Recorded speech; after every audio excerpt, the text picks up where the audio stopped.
di ba? Ang liwanag. Ayan lang yung ilaw natin. Wala tayong ilaw, di ba? Hindi na kasi yung mga ilaw dito. Nandito ka sa video na to ngayon kasi naghahanap ka ng magandang klase ng LED light na pwede sa kwarto. Pwede gawin tea light, pwede sa kusina, pwede sa sala, pwede kahit sa parte ng bahay, pwede pang stand table, pang emergency light, pang labas, kahit saan mo ka gamitin pwede. Kasi dapat na lang itong LED light na ginagamit dito sa bahay. Sindihan ko lang ilaw. Eto siya, napakagaan lang, magnetic to.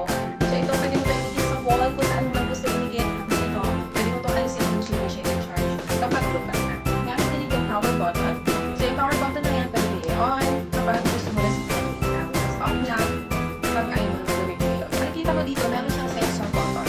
So yung sensor button na yan, yung ginagamit pang tap, pang sumili yung ilaw. Hindi mo siya kailangan i-hard press. Tap, tap, tap lang.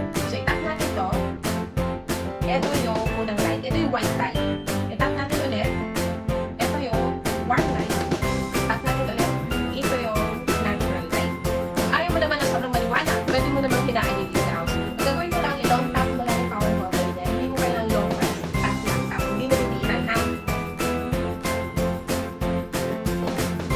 Kita nyo? Nag-adjust yung ilaw. Lumila na siya. Tapos kung gusto nyo naman ng sobrang maliwanag,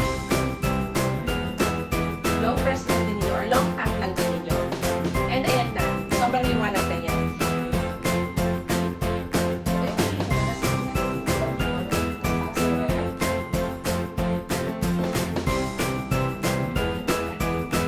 Ah, di ba? Ang liwanag.